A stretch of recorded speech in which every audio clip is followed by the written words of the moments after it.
Bismillahirrahmanirrahim. Assalamualaikum warahmatullahi wabarakatuh. Alhamdulillahi rabbil alamin wa bihi nasta'inu ala umurid dunya waddin. Wassalatu wassalamu ala asyrafil mursalin wa ala alihi wa sahbihi ajma'in. Subhanaka la ilma lana illa ma 'allamtana innaka antal alimul hakim. Hasbunallah wa ni'mal wakil, ni'mal maula wa ni'mal nasir. Wala hawla wala quwwata illa billahil aliyyil azim. Alhamdulillah, sentiasa kita bersyukur kehadirat Allah Ta'ala kerana Allah masih mengurniakan nikmat-nikmatnya kepada kita semua. Tuan-tuan, puan-puan muslimin dan muslimat yang dikasihi lagi dirahmati Allah Ta'ala sekalian, hari ini Isnin, insya-Allah kita sambung semula kuliah tafsir dan tadabbur Al-Quranul Karim. Pada kuliah yang lepas, Alhamdulillah, kita dah sampai sehinggalah ayat 9 daripada surah Al-Insan. So, pada hari ini insya-Allah kita sambung bermula ayat 10 sehinggalah ayat-ayat seterusnya nanti insya-Allah ta'ala. Baik, saya bacakan dulu beberapa ayat yang insya-Allah kita akan bahaskan pada hari ini. A'udzu billahi minasyaitonir rajim. Bismillahirrahmanirrahim. Inna nakhafu min rabbina yawman 'abusan qamtarira. Fawaqahumullahu syarra dhalikal yawmi wa laqahum natratan wa surura.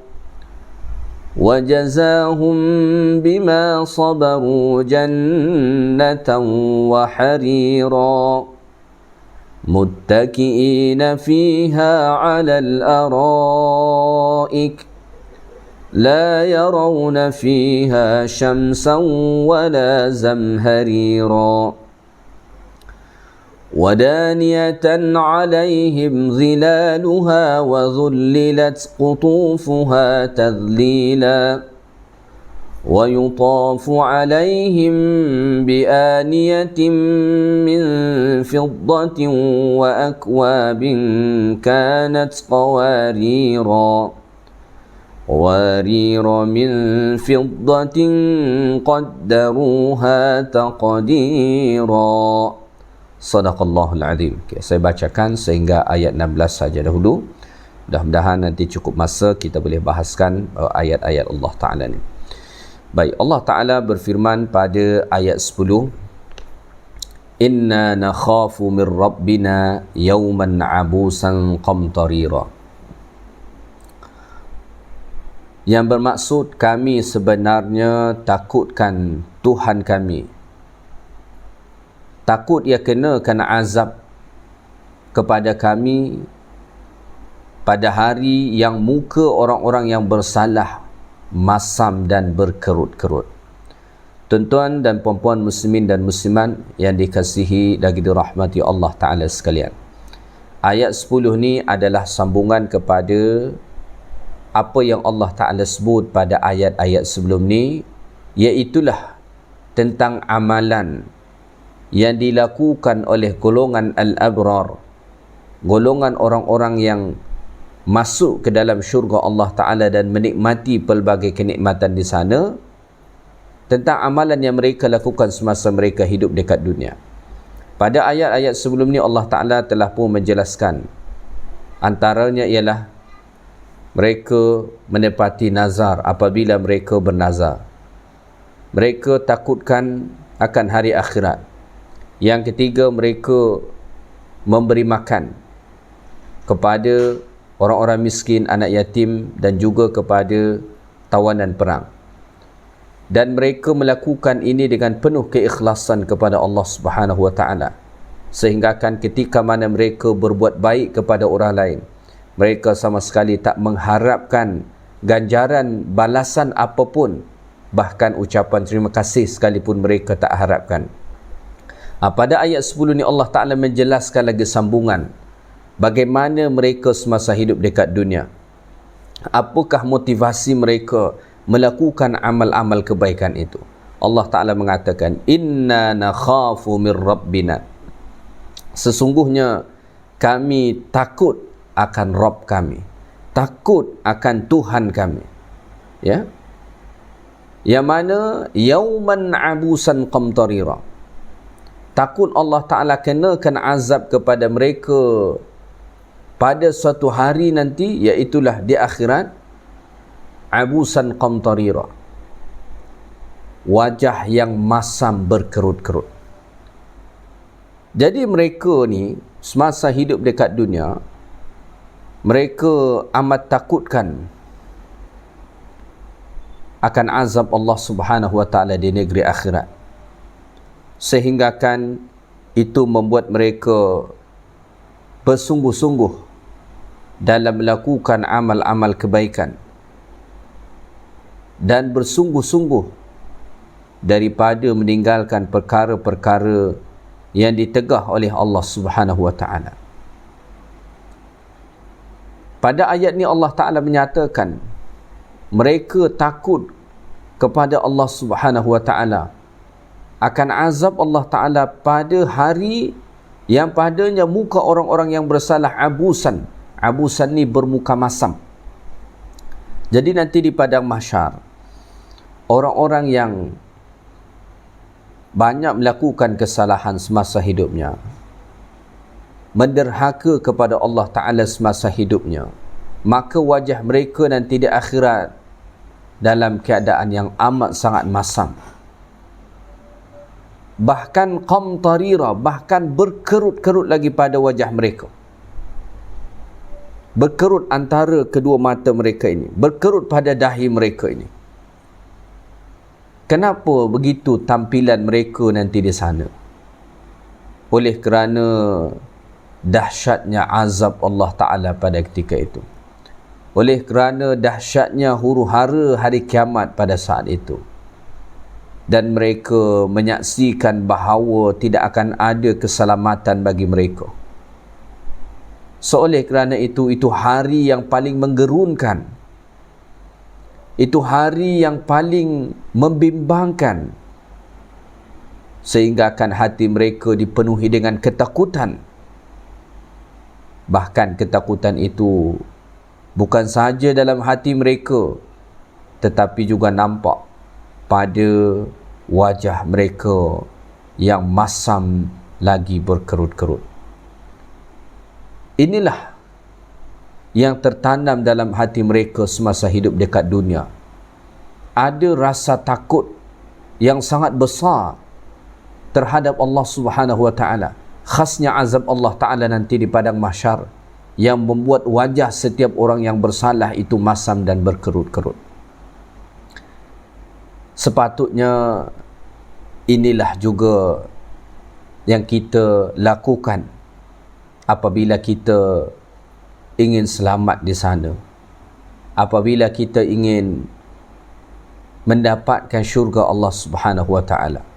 Semasa hidup dekat dunia ni, kita kena tanamkan rasa takut kepada Allah Subhanahu wa Ta'ala, terutama akan azab Allah Ta'ala yang Allah sediakan di padang mahsyar, yang membuat wajah setiap orang yang bersalah akan masam dan berkerut oleh kerana ketakutan dan rasa gerun yang luar biasa yang ada dalam hati mereka. Bila mana ini ada dalam hati kita, maka insya-Allah tidak ada kebaikan yang berat untuk dilakukan, dan insya-Allah tidak akan ada keburukan yang berat untuk ditinggalkan. Kenapa kita rasa berat melakukan sebahagian kebaikan itu? Dan kenapa kita rasa berat meninggalkan sebahagian daripada dosa itu? Jawapannya ialah oleh kerana tidak ada rasa takut yang besar dalam hati kita kepada Allah Subhanahu wa Ta'ala, terutama kepada azabnya yang Allah Ta'ala sediakan di padang mahsyar, yang membuat wajah orang-orang yang bersalah itu bermuka masam dan berkerut-kerut. Wal'iyadzubillah. Kita teruskan ayat 11. Pada ayat 11 Allah Ta'ala sebut, فَوَقَاهُمُ اللَّهُ شَرَّ ذَلِكَ الْيَوْمِ وَلَقَّاهُمْ نَضْرَةً وَسُرُورًا.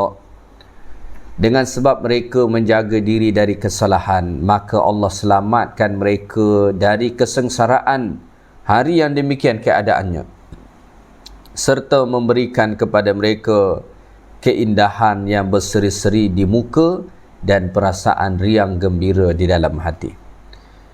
Pada ayat 11 ni Allah Ta'ala menjelaskan buah daripada rasa takut mereka akan azab Allah Ta'ala tadi. Kata Allah, فَوَقَاهُمُ شَرَّ ذَلِكَ الْيَوْمِ.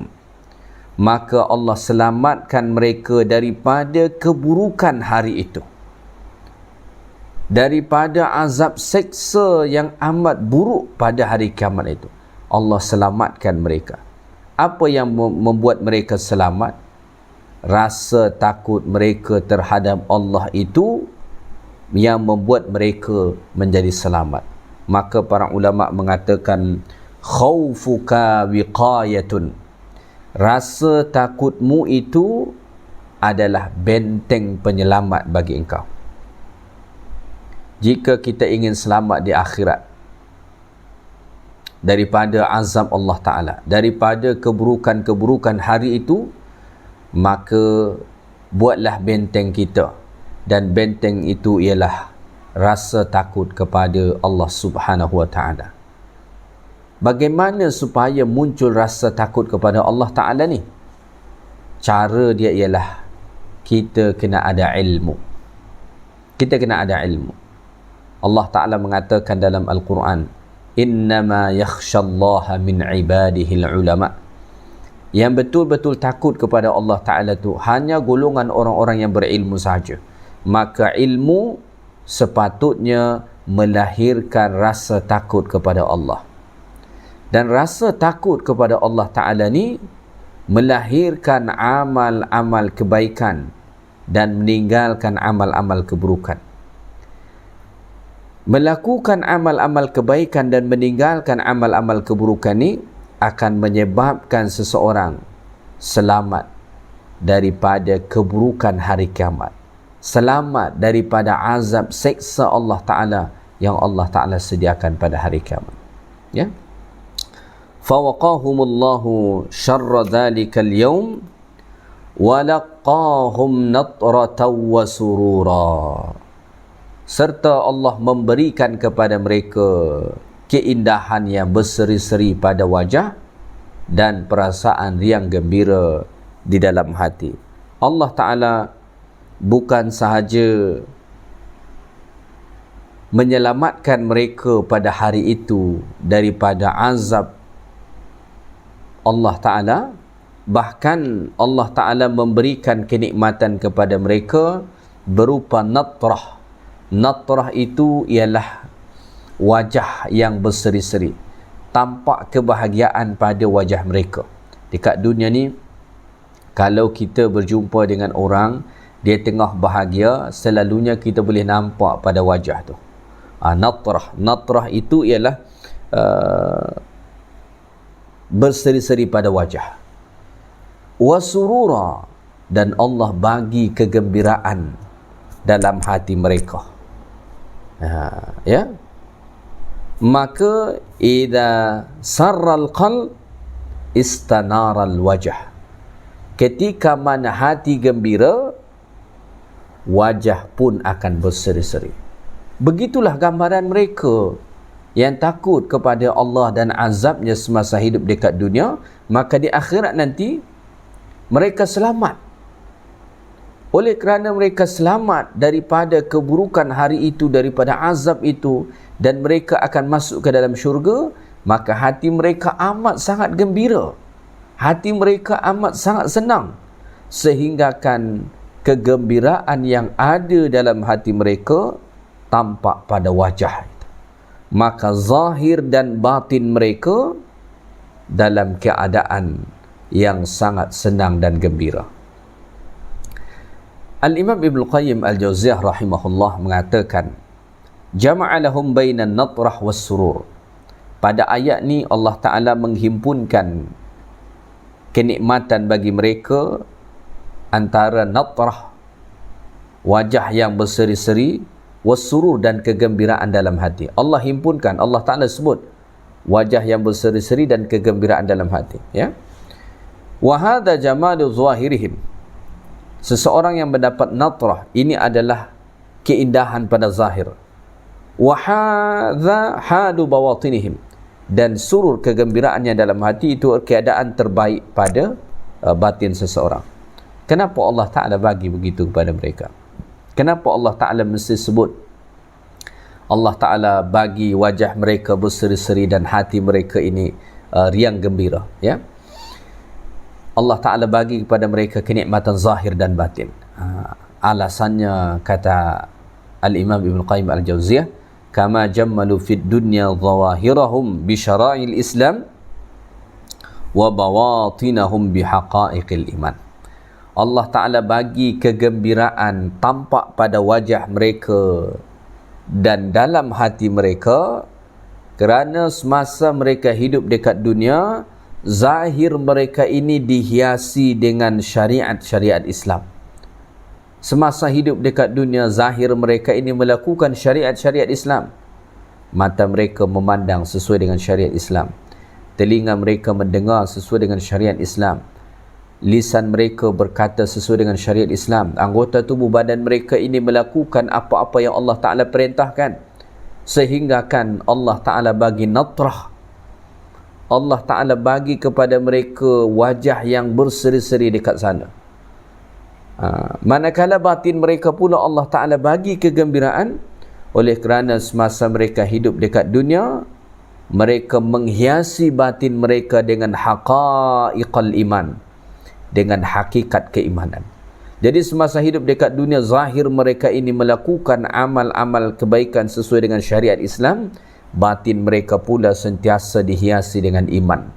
Maka oleh kerana itu Allah Ta'ala bagi kepada mereka ganjaran di akhirat, kebahagiaan pada wajah sebagai ganjaran atas perbuatan zahir mereka dengan syariat Islam, dan Allah bagi kegembiraan dalam hati sebagai ganjaran terhadap hakikat keimanan yang mereka simpan di dalam hati mereka semasa hidup dekat dunia. Masya Allah.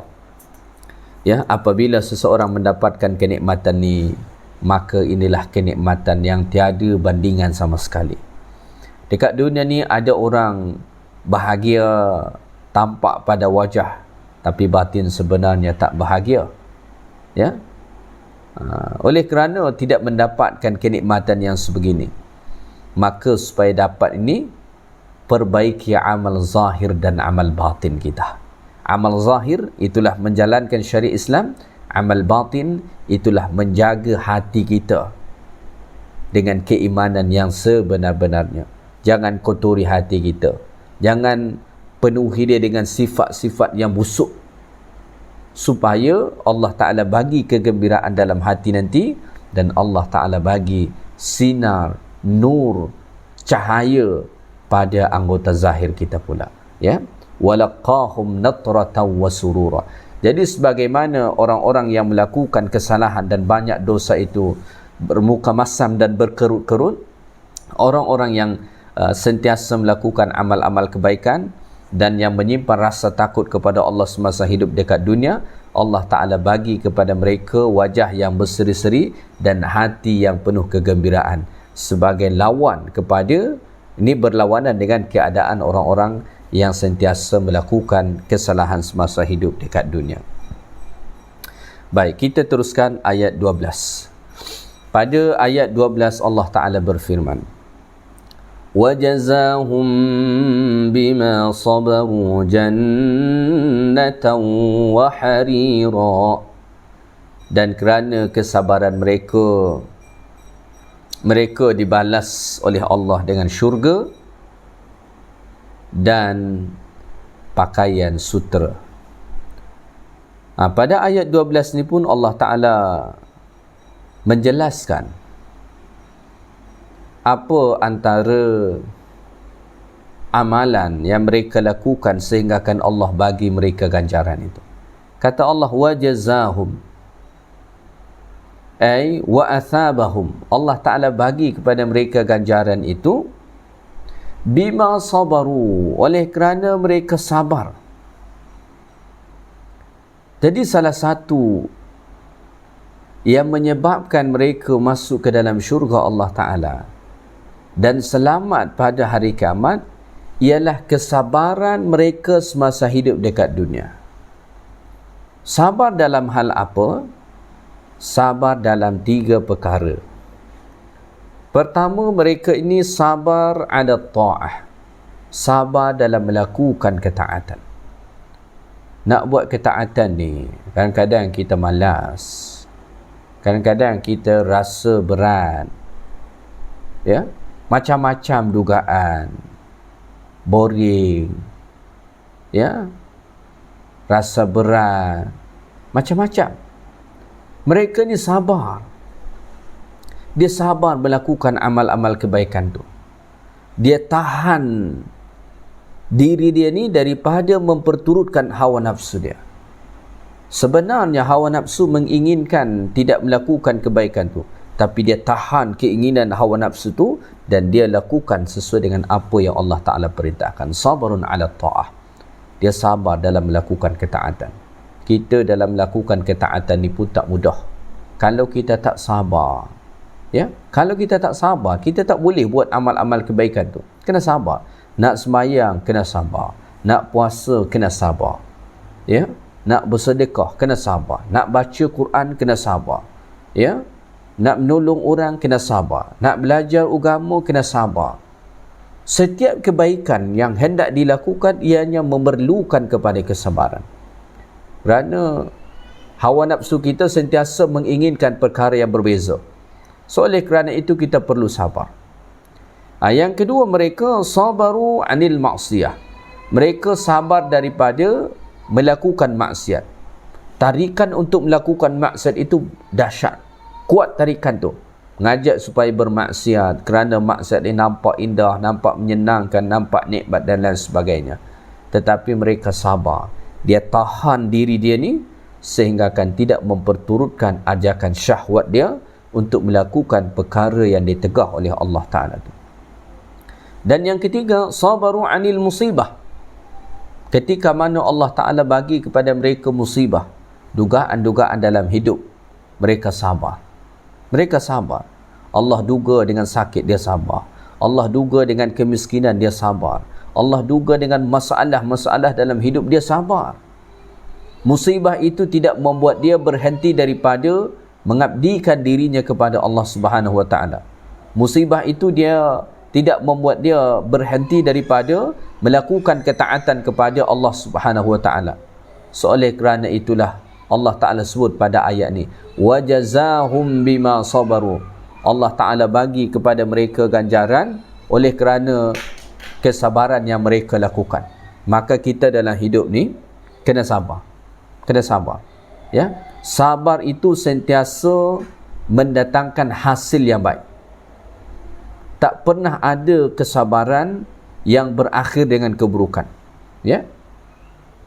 An-nihayatus sa'idah. Pengakhiran yang bahagia bagi orang-orang yang sentiasa sabar. Sabar itu tak pernah berhujung buruk. Akhir daripada kesabaran sentiasa kebaikan. Tetapi memang sabar tu tak mudah. Sabar tu tak mudah. Tetapi pengakhirannya sentiasa bagus. Maka ada ungkapan as-sabaru. Sabar itu murrun. Ianya pahit. Sabar itu pahit. Walakin awaqibahu ahla minal asal. Tetapi pengakhirannya lebih manis daripada madu. Untuk sabar tu pahit, berat, susah. Tetapi pengakhirannya ahla minal asal. Ia lebih manis daripada madu. Maka orang-orang yang selamat di akhirat nanti, yang mendapatkan kenikmatan syurga daripada Allah Ta'ala, salah satu amalan yang melekat pada diri mereka ialah semasa hidup dekat dunia mereka sentiasa sabar. Sabar dalam melakukan ketaatan kepada Allah. Sabar meninggalkan perkara-perkara yang ditegah Allah. Dan sabar ketika mana mereka menghadapi musibah, dugaan-dugaan dalam hidup. So oleh kerana mereka sabar, Allah Ta'ala kata pada ayat ni, وَجَزَاهُمْ بِمَا صَبَرُوا جَنَّةً وَحَرِيرًا. Allah bagi kepada mereka ganjarannya ialah syurga. Maka ganjaran sabar itu sangat-sangat besar. Sangat besar. Ganjaran sabar itu ialah syurga. Sebab itu sabar memang tak mudah. Oleh kerana ganjaran dia syurga. Bukan yang lain. Ganjaran dia ialah syurga. Bahkan Allah Ta'ala sebut dalam Quran, innama yuwaffas sabiruna ajrahum bighairi hisab. Allah Ta'ala beri ganjaran kepada orang-orang yang sabar ni bighairi hisab. Tak dapat dihitung berapa banyak ganjaran tu Allah Ta'ala akan bagi. Sangat besar ganjaran yang Allah Ta'ala bagi kepada orang-orang yang sabar. Maka jannah, syurga yang Allah Ta'ala bagi ganjaran kepada mereka. Ya. Wa harira, dan sutra.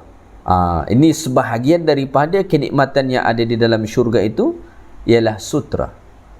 Kerana pakaian di dalam syurga itu ialah sutra. Allah Ta'ala kata dalam ayat yang lain, walibasuhum fiha harir. Pakaian di dalam syurga itu ialah sutra. Sutra ni ada sutra yang tebal, ada sutra yang tipis. Maka kaum lelaki dekat dunia ni tak dibolehkan memakai sutra. Tetapi kalau mereka masuk ke dalam syurga Allah Ta'ala, maka mereka akan mendapatkan kenikmatan itu. Pakaian sutra lah nanti yang akan Allah Ta'ala beri kepada mereka di sana. Ini sebahagian daripada sekian banyak kenikmatan yang ada. Pakaian sutra ni, ini gambaran pakaian yang sangat cantik, pakaian yang sangat mewah. Kita kalau memakai pakaian yang sangat cantik, mahal, mewah, mesti kita rasa bahagia. Maka kenikmatan di dalam syurga itu ada bentuknya pakaian, ada bentuknya tempat, ada juga bentuk kenikmatan tu minuman, ada bentuknya pasangan, ada juga bentuknya pakaian, ya, dan lain-lain. So pakaian ni antara kenikmatan yang Allah Ta'ala sebut di dalam Al-Quranul Karim yang akan diberi kepada ahli syurga. So pakaian mereka di sana ialah harira, sutra. Ada sutra yang tebal dan ada sutra yang tipis. Masya Allah, ya. Ganjaran daripada sabar, ya. Maka kita dalam hidup ni sabarlah, ya, sabar. Cabaran melakukan kebaikan tu sentiasa ada, ya. Nabi pernah pesan, sabarlah kamu sehingga akan kamu berjumpa dengan aku di telaga Al-Kautsar. Nabi tahu bahawa kita akan menghadapi pelbagai cabaran dalam melakukan ketaatan ataupun dalam meninggalkan perkara-perkara yang ditegah oleh Allah Ta'ala.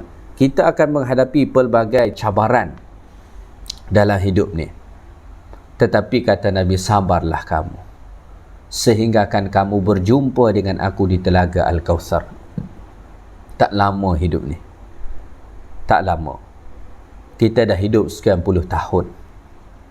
Dan kita tak tahu berapa lagikah baki usia kita.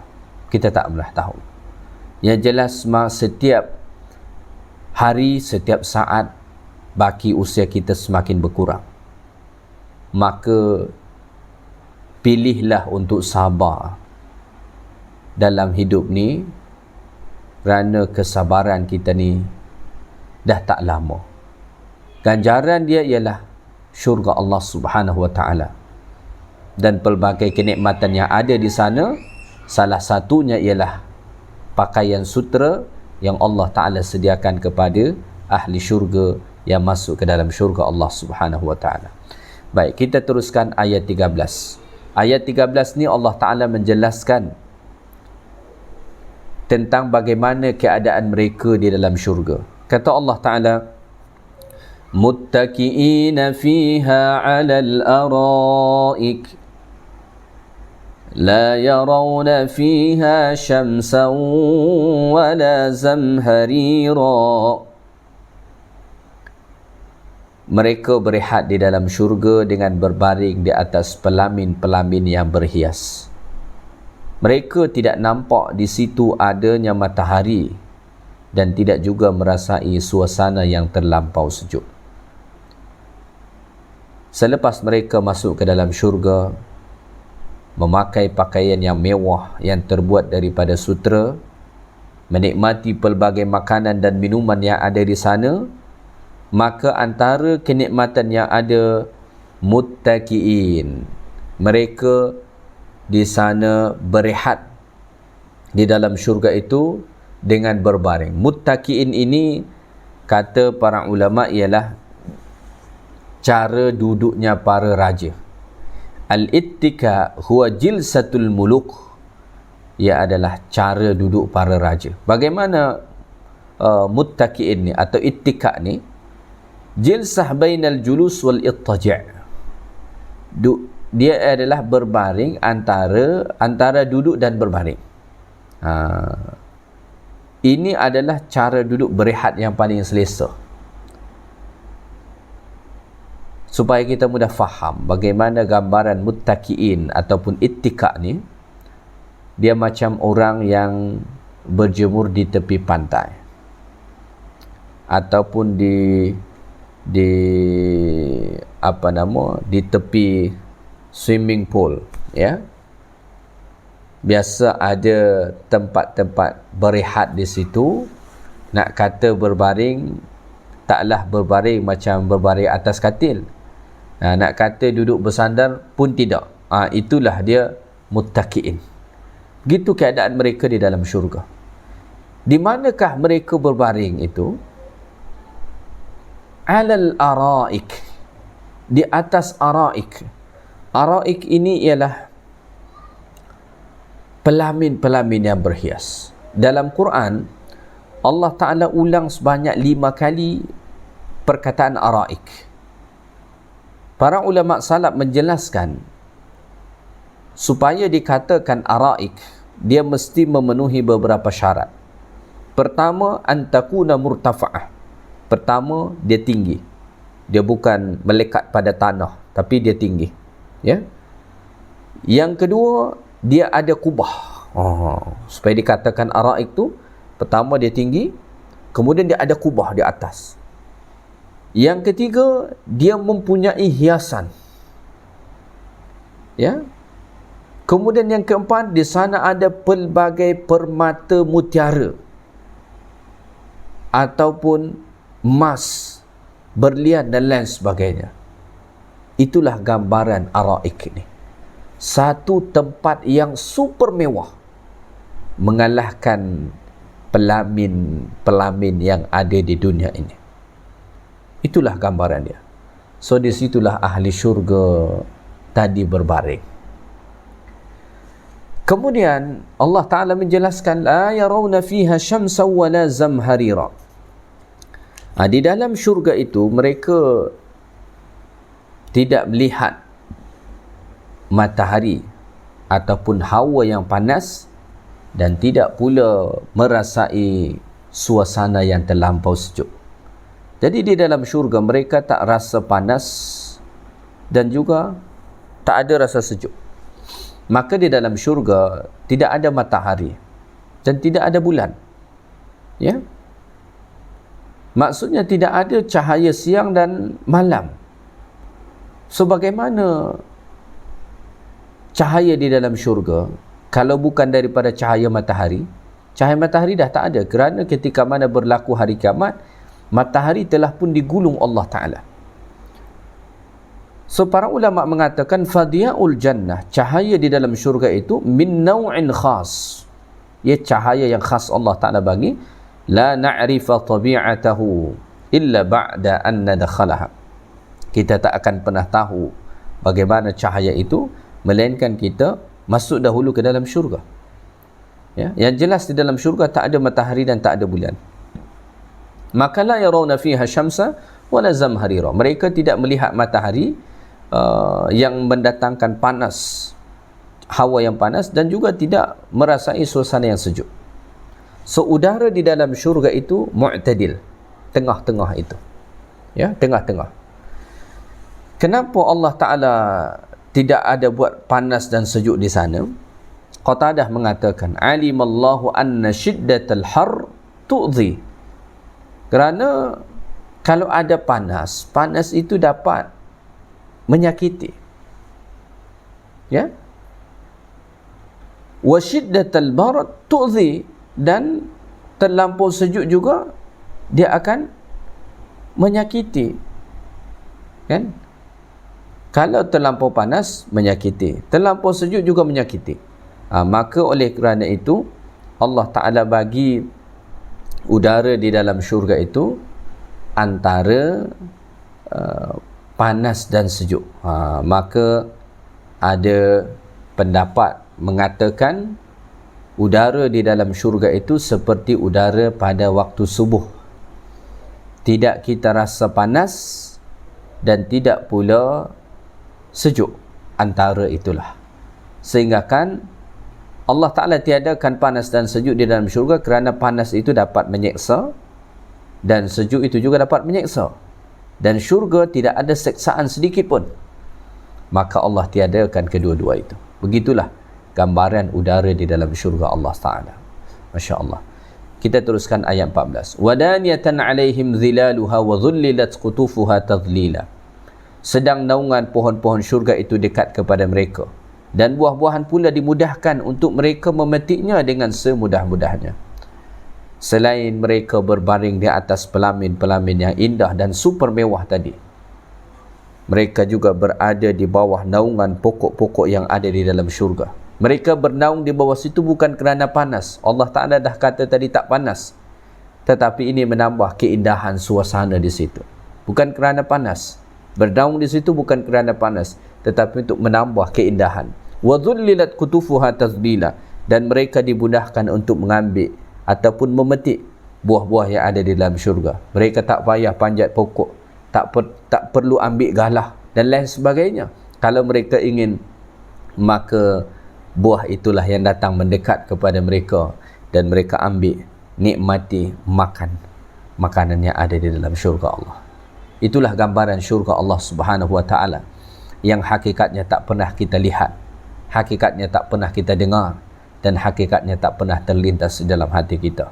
Mudah-mudahan Allah Ta'ala jadikan kita termasuk daripada kalangan ahli syurga dengan mengamalkan apa-apa yang telah Allah Ta'ala sebut dalam surah Al-Insan ini. Mungkin sekadar itu sahaja kuliah kita pada hari ini. InsyaAllah Ta'ala kita sambung ayat 15 dan ayat-ayat seterusnya pada kuliah yang akan datang. Yang baik daripada Allah Ta'ala, segala yang kurang daripada saya. Subhanakallahumma bihamdik, asyhadu an la ilaha illa anta, astaghfiruka wa atubu ilaik.